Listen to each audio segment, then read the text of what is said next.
Good morning. Good morning. Welcome to our Sunday service, Unitarian Universalist Church of Augusta, on August 15th. Our speaker this morning is our new pastor, Reverend Nick Filzen. Reverend Nick to you guys. And our service this morning is called Unlocking Gifts.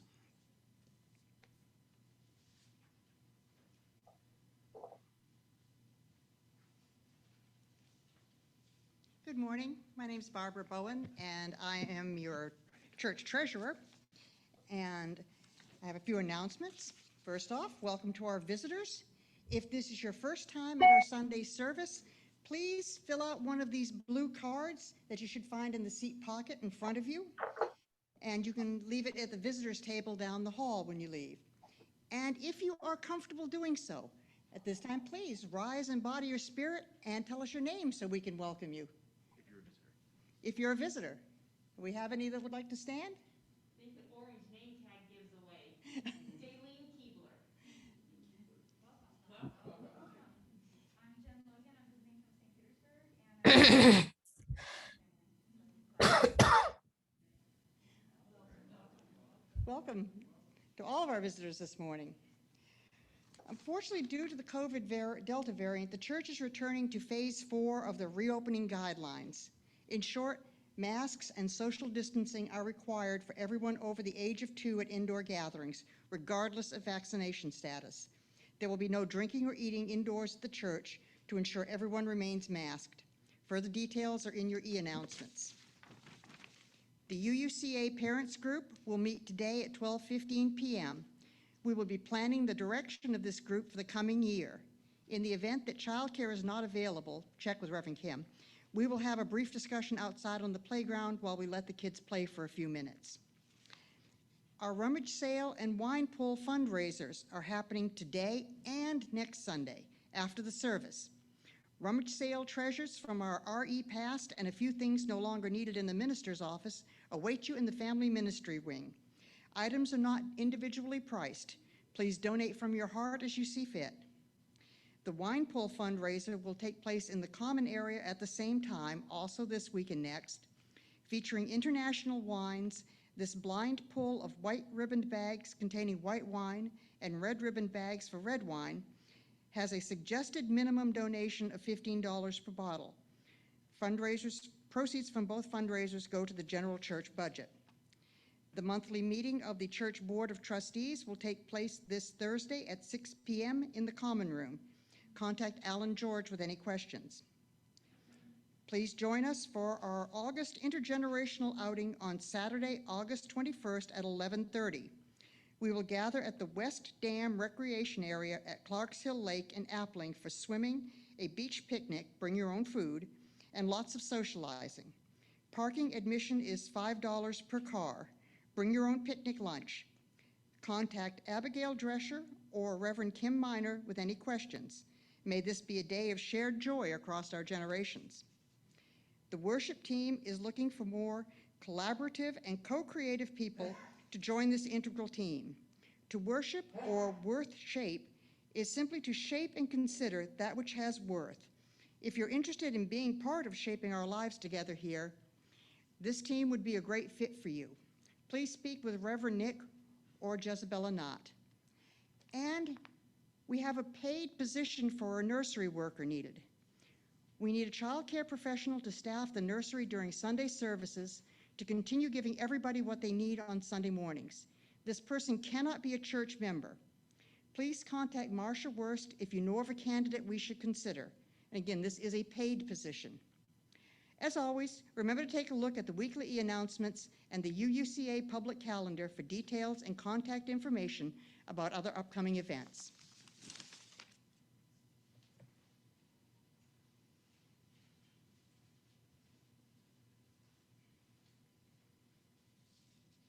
Good morning. Good morning. This is Falling Up by Shel Silverstein. I tripped on my shoelace and I fell up to the rooftops, up over the town, up past the treetops, up over the mountains, up where the colors blend into the sounds, but it got me so dizzy When I looked around, I got sick to my stomach and I threw down.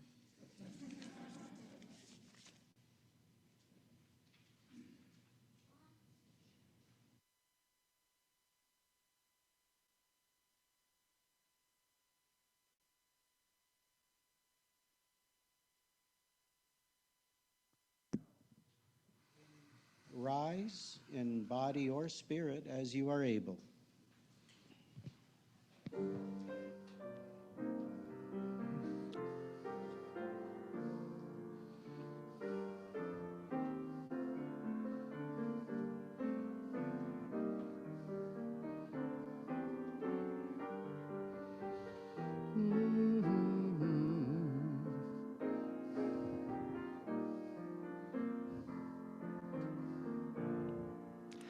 Gather the Spirit, harvest the power.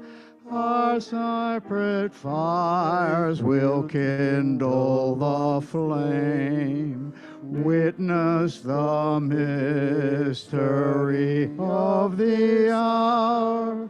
Our treasures appear all the same. Gather in peace, gather in thanks, gather in sympathy, and then gather in hope, compassion, and strength. Gather to celebrate once again. Gather the spirit of heart and mind, seeks for the sowing are laid in store, nurtured in love and conscience refined, with body and spirit until once more. Gather in peace, gather in thanks, gather in sympathy now and then, gather in hope, compassion, and strength, gather and celebrate once again. Gather the Spirit growing in all, drawn by the moon and led by the sun, winter and spring and summer to fall, the chorus of life resounding as one. Gather in peace, gather in strength, gather in sympathy now and then, gather in hope, compassion, and strength, gather to celebrate once again.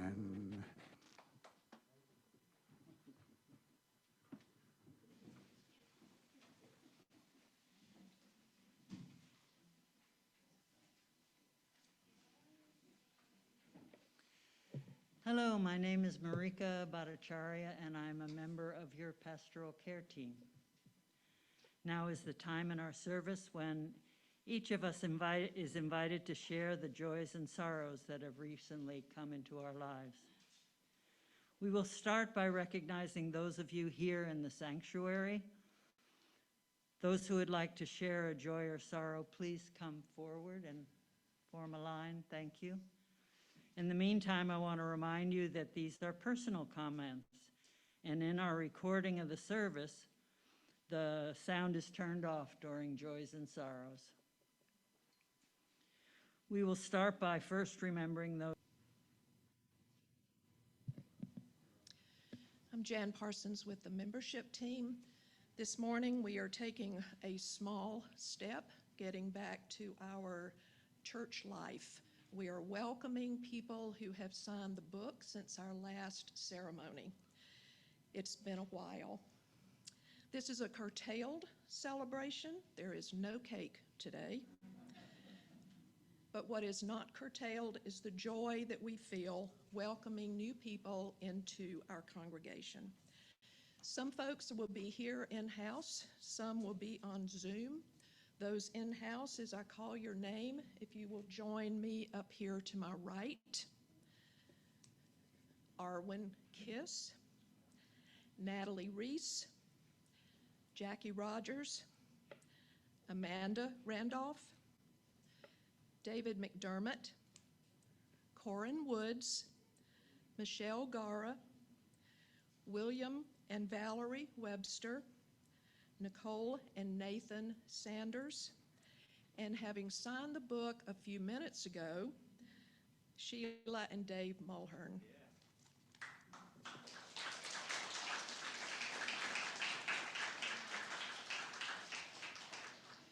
If you are a new member in this ceremony and you're on Zoom, please feel free to unmute yourself now.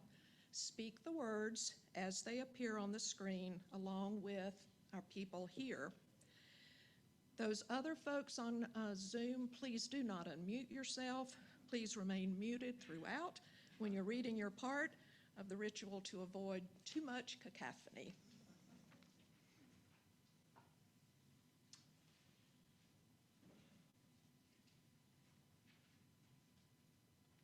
These persons of faith, am I unmuted, Stephen?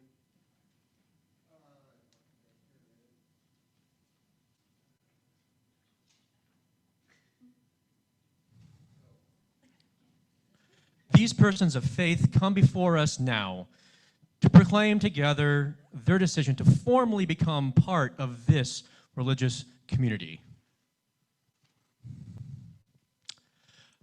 I come as a seeker in a fuller sense of belonging to this community. I come in solidarity with the principles of faith that are honored here, feeling the importance of this congregation and those who have kept it strong. I offer my commitment to this church community, to all its members and children, and to the mission of our congregation. I offer the energy of my heart, my mind, my effort, that we may all develop in spirit, hope, understanding, and joy. Would you please rise as you're willing and able? We, the members,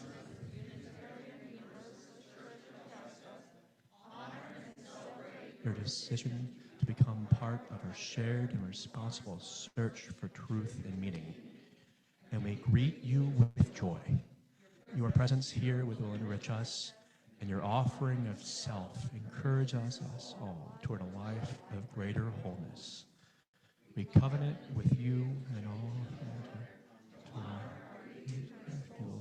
and service throughout our time together. We understand that in joining with us, our community is forever changed, and we embrace you as a part of us, here and now. Welcome. Everyone together. Now, therefore, interdependently connected, let us be about the great work we share. Within, among, and beyond, let us build beloved community. Please make a joyful noise.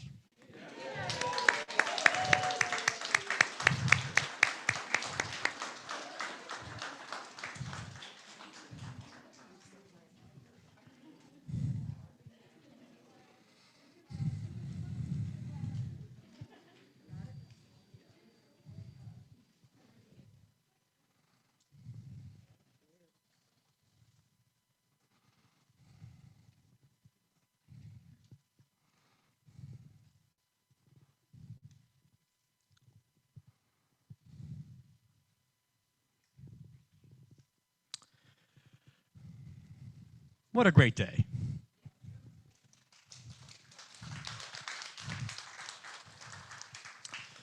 Would everyone who identifies as a child please join me up here at the front for a little time for all ages?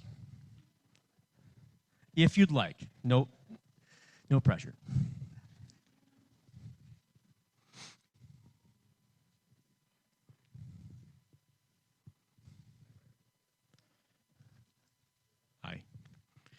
Today, we're going to listen to somebody who's about your age, maybe a little bit older for you, maybe a little younger for you, tell a story about a special friend.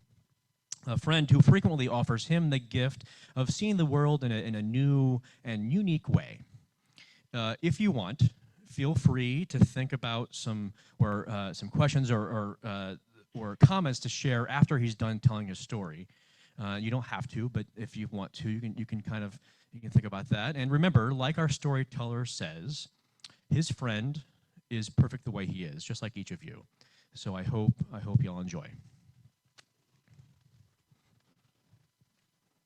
Is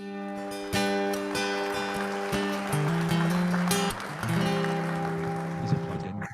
My name is Cole, and over the next few minutes, I'm going to teach you that it's okay to be different. Since a young age, I've worn different colored socks and 2 different shoes. Why? Because I am unique, a standout from the crowd. I feel best when I am being me. This summer, a funny thing happened. I was in a bookstore with my mom when I realized everyone was strangely quiet. And so I did what needed to be done. I started singing. As a joke, my mom pointed to a book and said, "Hey Cole, this book is for you." I pulled it out and read the cover. Here's what it said: "You're weird." A creative journal for misfits, oddballs, and anyone else who's uniquely awesome. It's the best book ever. It tells everyone it's cool to be different. Today, I'm going to tell you about a friendship of mine that is a little different than you might expect. This is one of my best friends, Stephen. He is the happiest person I know. Stephen is 44 years old and has autism. Let me start by explaining how we became special friends. When my mom was just 13 years old, she was in the high school cafeteria about to have lunch with her friends. Then she passed a table of kids with special needs. Stephen was a boy at that table. He shouted out, "Hey, what's your name? Come sit with me." My mom sat down, and in that moment, a special friendship began. Stephen asked my mom 3 questions. He wanted to know what she was having for lunch, her phone number, and if they could be friends for 40 years. As my mom gave him her phone number and said yes, he clapped with excitement and said, "I will call you every day."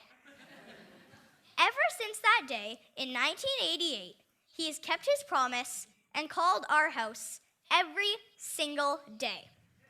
When I was born, Stephen was a special part of our family, and I've grown up calling him Uncle Stephen.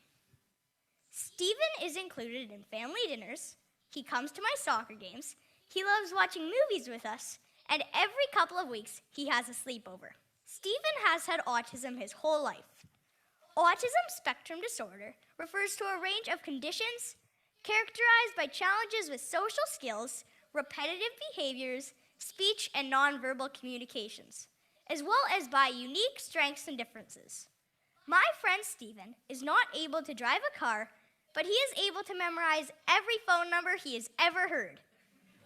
There is no cure for autism, but I think Stephen is perfect the way he is. One of my favorite memories with Stephen is whenever a fire truck passes us. He shouts out, "When I grow up, I want to be a fire truck."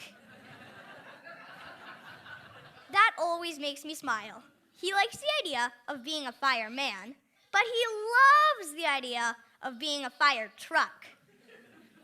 Another thing that always makes me laugh is how much he likes to eat. Have you ever met someone who can eat a steak, 8 slices of pizza, French fries, apple pie, ice cream, and they are still starving? Well, Stephen eats all that almost every time we see him. Finally, one of my favorite memories with Stephen is when we play hide and seek. He always hides in the closets. I love playing hide and seek with Stephen. It always makes me smile. But not just me. He makes everyone smile. I don't think we need a cure for autism, just like we don't need a cure for freckles. Autism is not a disease, just like brown hair isn't a disease. You don't need to fix something that isn't broken. I look up to my Uncle Stephen as he is the happiest person I know. Stephen doesn't try to be like anyone else. He is exactly who he was meant to be. Imagine a world where we all live like Stephen. Find out what makes you different. Don't be afraid to stand out. Wake up, jump out of bed, and be exactly who you are. We are all a little different, and that's awesome. Thank you. Yeah.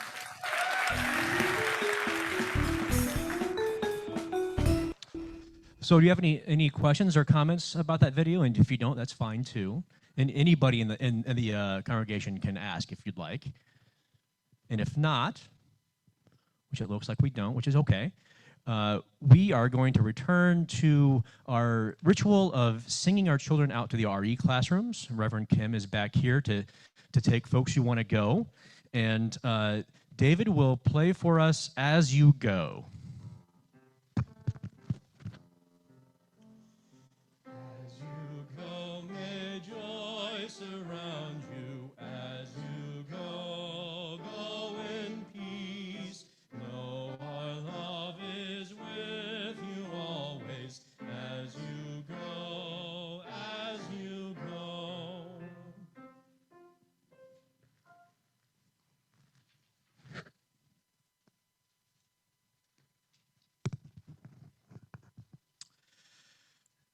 Now is the moment in our service, the moment that we take each week to get grounded, get back into our bodies, to reflect perhaps on what's going on in your daily lives, what's going on out in the world, both the good and the bad, and to just return to now, return to all the things that connect us to each other and to this moment and to this earth, as we join in the spirit of prayer and meditation.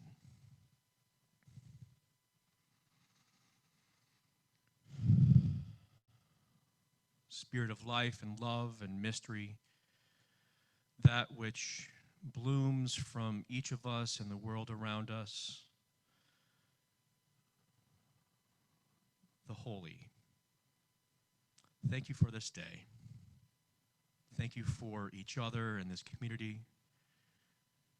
Thank you for the love that surrounds us here at the Unitarian Universalist Church of Augusta. We are so fortunate.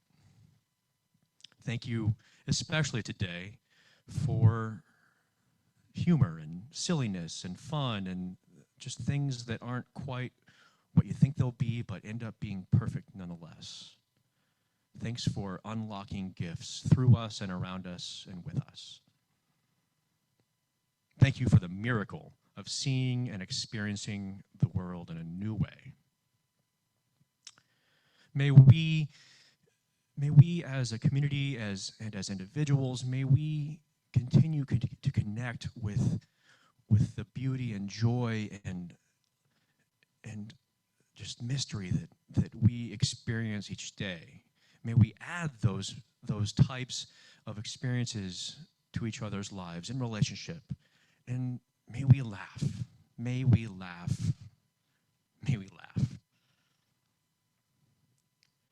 I also want to name some of the terrible things that are happening in our world right now.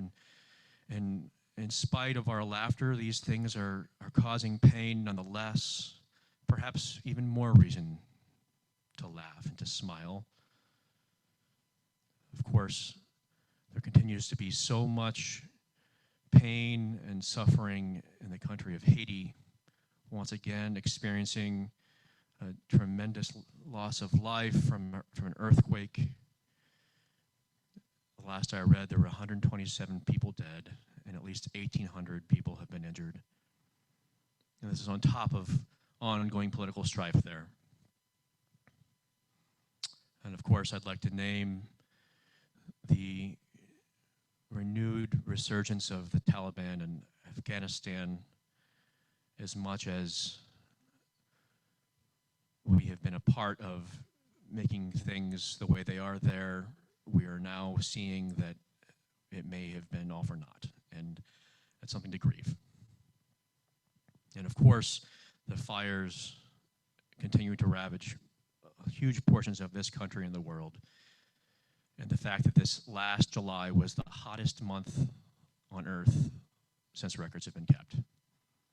These are all things that we can keep our attention on, that we can continue to be in solidarity with, and in the case of our ongoing efforts to limit the results of global warming, may we be a part of a healing for the entire interdependent web of existence here on Earth. And may we continue to find those moments of joy and laughter and unlocked gifts throughout it all.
Blessed be and amen.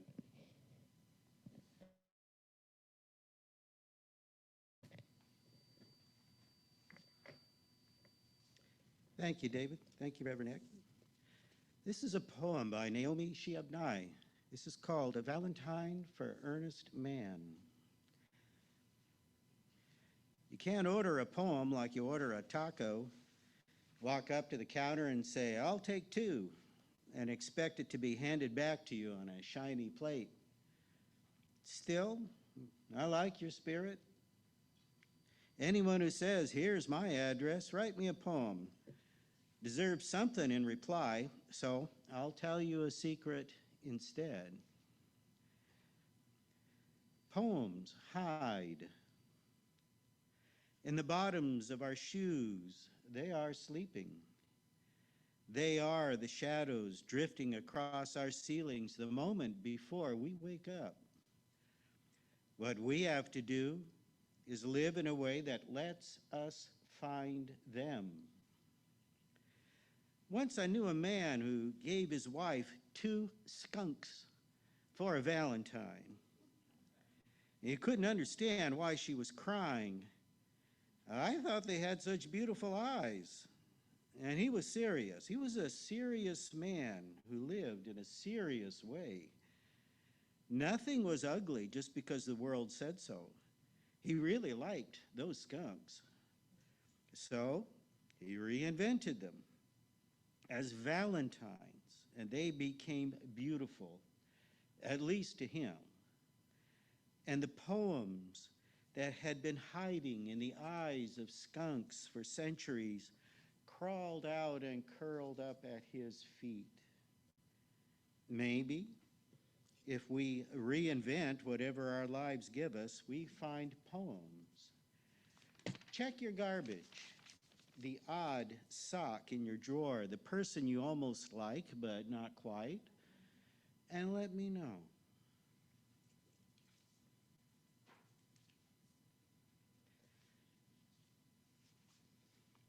like that poem. I was so happy to see the kids up front doing, with Reverend Nick, doing the Time for All Ages. We haven't had that for over a year. Yeah. Oh, boy. A little light on the horizon. You know what I liked most about it was the fact that I don't know those kids. I never saw them. Ruth, I know. I recognized Ruth, even with her mask on. You know, she's got this long hair. But the other kids, no, I didn't know them. I see other kids here. I don't know them either. That's really good. I see so many new people here, and half of them I've never seen before. Ms. Keebler, we're so glad you're here. We've had your cookies so many times at our coffee hour, and we've all enjoyed them. Our kids, they just love them, and I hope that someday you'll come back and bring us some more. I miss that coffee hour so much. That was like the height of my week. Someday we'll have that back. This is a hard time in our church, in our history. In the new membership, you heard that line, those who kept this community strong. This church has been through a lot of hard times. This church has a long history going back to fighting segregation.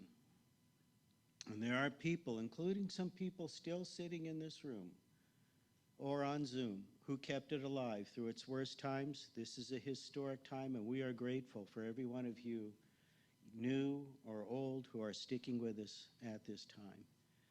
For those of us who kept it strong for a long time, you know what a great deal you've got going on here. Now's your chance to take care of it. Will the ushers, if any, please come forward?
Your gifts and treasure are a treasure to us.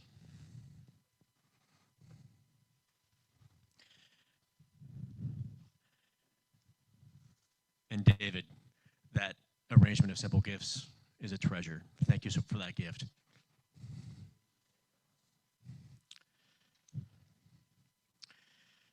Tomorrow is St. Valentine's half birthday. And so it feels like a good time to practice a bit of creative expectations, perhaps a time to give a new set of gifts. I've been thinking about the excellent Netflix show, Stranger Things. Maybe some of you have seen it. If not, I encourage you. It's just a big old drop of nostalgia for the 80s. And it pays homage to that 80s culture in a big way. I know that Janae and I really, really like it. In Stranger Things, there are evil creatures from an alternate universe known as the Upside Down. and these creatures invade our dimension. It's a little scary sometimes, but generally it's all done with a bit of levity and a whole bunch of playfulness. On this half Valentine's Day Eve, let's think of this upside down, let's think of this as upside down Valentine's Day. Gifts are often given on Valentine's Day to symbolize the love we have for each other. With this upside down Valentine's Day, we have an excellent opportunity to unlock a different set of gifts. Gifts where we get to play with and mold and recreate and recreate our expectations. Unlike Stranger Things, hopefully this experience won't be classified as a horror show, though may we keep all the playfulness and levity, and maybe even a little of the scary. Playfulness, levity, laughing, fun, joking, humor is all amplified by defied expectations. A comedian's gift to an audience is to see the world in a different way and then tell that story in a different way. That's the case with any art. Enjoyment of a particular piece of music, the art form I happen to know best, is literally predicated on playing with expectations, especially when it comes to music that's considered a masterwork. A composer like Beethoven has a real talent of defying expectations at the exact right moment.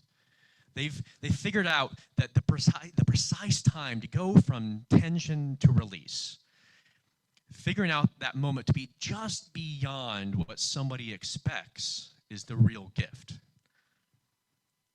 Beethoven not only did this within individual pieces, but throughout his career, which is why there are 3 different and rather distinct periods of Beethoven's own music. Just like a crafty comedian, great musicians see the world, or at least part of it, in a different way than it's ever been seen. They see the skunk as a gift, and then they share it. Now, that sharing part is key here. Sure, somebody can offer a gift to themselves. It's good to give yourself self-care like that, but most gifts are given in relationship to others. If I were to see something in a new way that could potentially really help somebody else, or at the very least fascinate them, but keep it to themselves or keep it to myself, I've unlocked very little. In fact, I might even be locking it up. Who does that serve? David made an interesting point about that to me earlier. I've been actively trying not to promote myself as a singer here, based on my past history as a musician, because I don't want to muddle the waters too much between what my role is here. And he mentioned that I might be locking up that gift and not serving with it by keeping it to myself. So I think the prophet David has inspired me.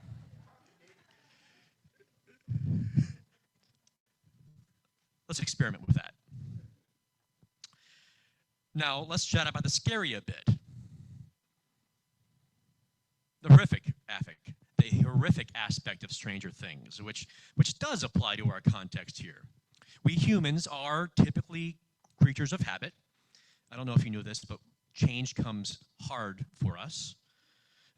Though I would argue that change comes naturally for humans. Perhaps it's the most natural thing. Even though that is the case, it doesn't often come easily, or at the very least comfortably. And this includes the way we interact with things, with nouns, with people and places and things and situations and routines and stories and ideas. And certainly the stories we tell ourselves. We don't like to think about those in a different way. We kind of lock onto those pretty hard. But a noun, any noun, has its place in relationship to the things around it, and often gets put into a box because that relationship is generally the same for most other nouns around it, most other people and places around it. For example, the skunk from our earlier poem. I'd say a sizable chunk of folks believe skunks to be rotten, disgusting creatures, especially that Pepe Le Pew. The stories told about skunks usually end with a long, hot bath and some kind of special shampoo. But what if we defy those expectations a little bit? What if we look at the skunk in a new way that acknowledges its inherent worth and dignity a bit more? So much so that it becomes a Valentine, like it does for the poet Naomi Shihab Nye. It becomes a valuable and worthy gift. One of the real gifts that therapists offer is to help us reframe the stories that I mentioned earlier we lock onto, help us reframe those stories for ourselves. The stories that pretty much define us, or at least in our minds. If we reshape the stories we tell ourselves, then we can begin to experience and interact with the world differently, perhaps forming healthier relationships with everything around us. It can be an extremely liberating process and literally opens new worlds for us to look at a story in a new way, to play with it, to see if we're actually looking at it in a fixed way that doesn't help us. In a different yet very important way, therapists are just as good at unlocking gifts as comedians or other artists. It's easy to begin seeing the service that professional counselors offer as an art itself, especially as we move through expectations that have been defied for us. Tarot cards, that I've learned this from my spouse, Janaea, who has a really lovely connection of tarot decks, that tarot is less about telling the future, which is kind of the pop culture version of tarot cards, but more about kind of giving us a chance to view and tell the stories we're telling about ourselves in a different way. We can kind of look at this image and say, well, this thing is happening in this world within this card, and that actually allows me to see that I've been looking at this in this really fixed, defined way. It's a beautiful thing. So tarot cards can have the same impact on us as therapists can. I encourage you to play with that a little bit. And these gifts are both about the past and the future. Sometimes expectations that are defied for us necessitate unlocking some new gifts. Hybrid worship, for example. I believe hybrid worship is a true gift, a real true gift. Before the pandemic, I think that a large portion of churchgoers, myself included, and regardless of denomination, would have seen hybrid worship as somewhat aberrant. Worship is only to be done in person. We already use too many screens. Yes, just as it's true that a skunk is still stinky, even as a cute little devil, worship is probably best in person, sure. Yet the gift of hybrid worship allows us to serve our mission more effectively. For folks who are less ambulatory for any reason, it's more inclusive. It's more compassionate, which we name in our mission. The compassion is one of our core values here. Our connections literally have been extended, and we have a better chance to create beloved community. What a gift, even if it's annoying sometimes. Last week, we defied our annual expectations a little bit here and had our water ceremony a whole month earlier than in a typical church year. We re-envisioned the occasion to work in our present context, unlocking a new set of gifts in the process for each other and the community as a whole. It allowed me to feel instantly more connected with each of you, and I appreciate that gift that you gave to me. This congregation and the natural beauty and the resources of this region are things now that I feel much more connected to than I would have before.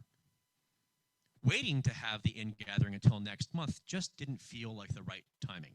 It would have been what we expected, but because we changed it up a little bit, it opened up this new possibility. It would have been the same old stock melody, TV episode or movie to which folks who can pretty much guess the ending because it's so formulaic. Most critics of those specific genres critique formulaic art. Sure, formulaic isn't all bad. A formula can provide a boundary within which we can be extra creative. Beethoven uses at least some formula that allows us to know rather quickly when it's his piece of music. We were somewhat formulaic last week. It wasn't entirely out of our normal boundaries. We did the ingathering at the beginning of the church year. That's generally the timeline that this congregation and many congregations around the country celebrate that ceremony. But adjusting the words and timing a bit opened up a whole new set of blessings. When you're perfectly formulaic, when you don't mess with expectations at all, ever, you're certainly not going to create a masterwork. I think the same thing can be said about our weekly liturgy, the order of our order of service. We have a general idea of what it's going to be each week, but we can also be creative. You may have noticed the service began with a bell this week. No, that wasn't because I forgot it last week. We can move things around here, replace some things there, and maybe add some new things, all of which unlock some new gifts. Sometimes those gifts may not be what folks want. I haven't always gotten gifts that I wanted. It may even end up being a stinker. It may defy expectations too much and be a real upside-down situation, and we don't want that. Kids are quite good at unlocking gifts through unexpectation. This is one of my favorite things about having Noelle and Charity in my life, my two stepdaughters, who you'll hopefully meet around the holidays sometime this year. Here's just one exchange that really made Janaea and I laugh. Charity, our younger daughter, says, "I want to be a teacher, but I also want to be an astronaut. I'll be an astronaut teacher." Then she turns to Kitty the dog, our dog. "Kitty, never take your helmet off in space. Bring space food so when you're far from Earth and you're hungry, you don't have to go all the way back to Earth. But for that, you can't take your helmet off, so you have to go to your spaceship again and take off the helmet, and then you can eat space food." And here's some song lyrics she once composed. "The moon is up, the sun is down, zombies are all around. Trying to make more zombies. You won't have a mind to think, zombies in the sky. The moon is up, the sun is down. You have to pretend to be a zombie. All the way to home, they have found the place to sing this creepy song. Oh, oh, oh, oh. Just stay in your house. You don't know where to go. I need the sun. I need the sun." Charity.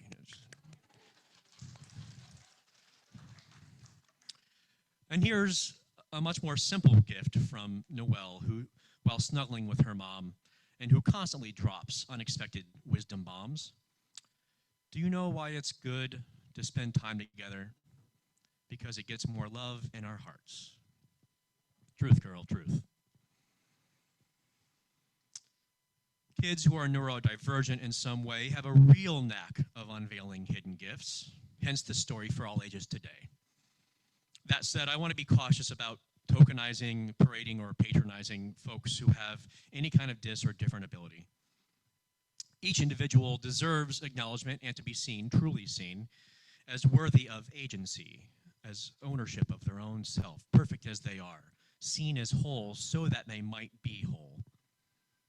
One recurring instance which deserves critique are memes that go around often on social media. If you don't know what a meme is, it's just usually a single image with some kind of one-sentence hot take. Sometimes they're very funny, and sometimes, well, here's an example of one that I critique. It's usually with a picture of somebody with a physical disability or an apparent disability of some kind, and it says something like, "This person won a gold medal at the Special Olympics, but nobody is talking about it. Can I get a like and share?" That's not okay. somebody is profiting off that image in some way, even if it's kind of their own self-aggrandizement. And it's almost certainly not the person who's in the picture. Giving every body a voice is important, not colonizing, taking ownership of somebody else's life or story without permission, exploiting them. It's integral. We should really keep that in mind. When each person indeed has agency and are seen as whole, that's when the most magical gifts emerge. How can we unlock gifts together? How can we create goodness and beauty and laughter in this world in a way that takes what we already know, but adjusts it ever so slightly, messes with the timing a bit, applies something to a new context to make it something entirely new? How can we adjust the stories we tell ourselves to interact with the world in a new and liberating way? How can we be a positive force for the change we want to see in this world, since change is inevitable anyway? With whom? Here's a good one. With whom can you create that will really unlock the most rewards? Sometimes the best gifts, I would say almost always the best gifts, are ones that are created and given by multiple people. And how? How can we make it more fun and playful than scary? I leave these questions with you as you move into the next week and beyond, along with this one final gift from Shel Silverstein, a master of seeing the world in a poetic yet quirky way.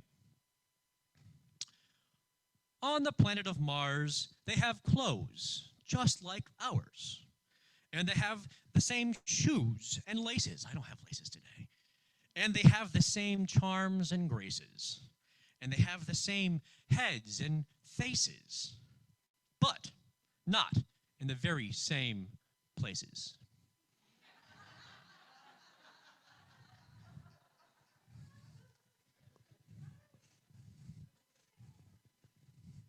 How many people have ever felt like that slide? Trying to get your crown chakra out of your root chakra once in a while. Yeah, me too. Our closing hymn is hymn number 108.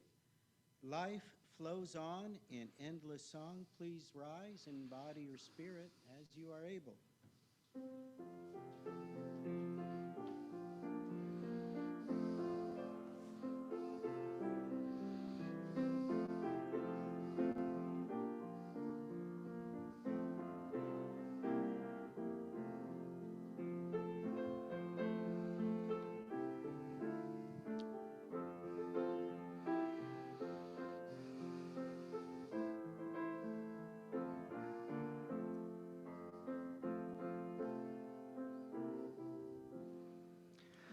My life flows on in endless song above earth's lamentation.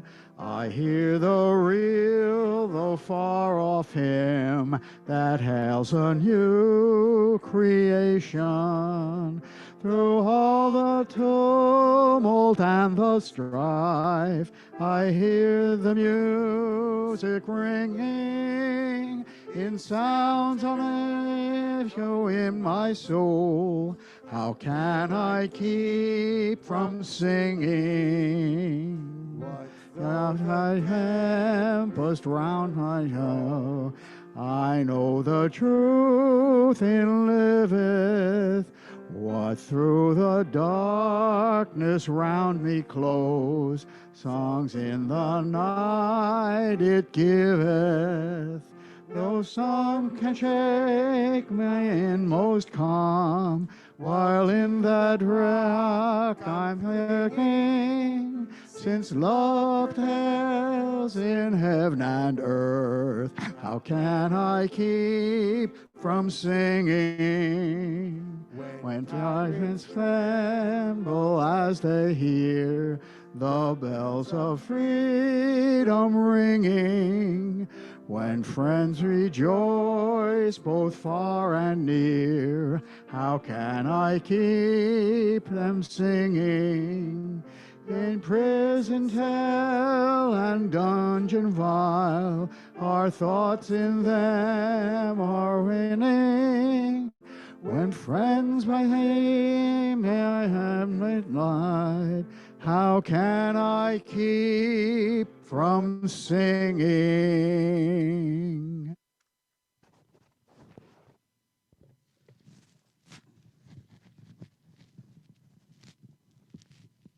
There are a lot of things on my face right now. They're all getting. Oh, there we go. I want to thank Jerry for leading our hymns today. Thank you so much. Thank you. And not sure if I'm on. Good? Am I on? There we go. No? Can you all hear me? Here we go. As we close today's service, I leave you with this paraprosdokian. No, paraprosdokian, or a figure of speech with an unexpected ending. The Greek word's etymology literally means beyond expectation. And this particular paraprosdokian is from the great playwright Oscar Wilde.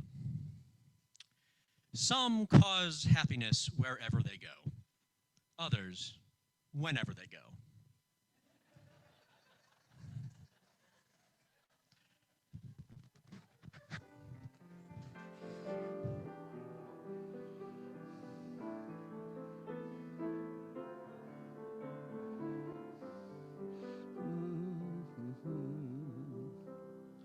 Spirit of life, come unto me.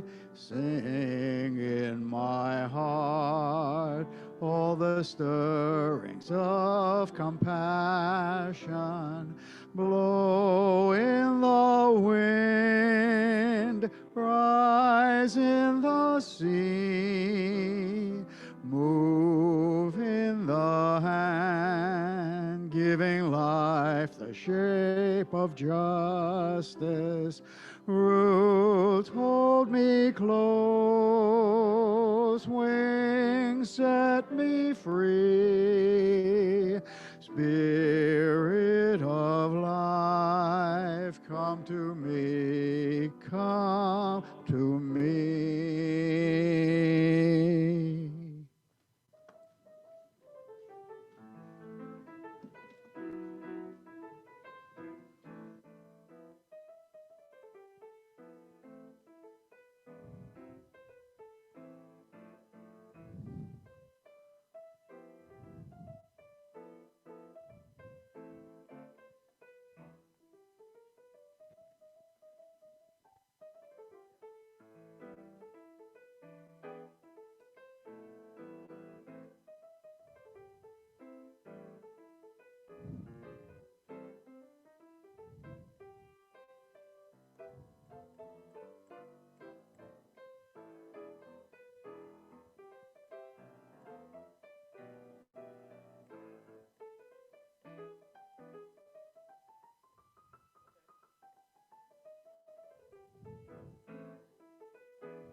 You're all free to go now.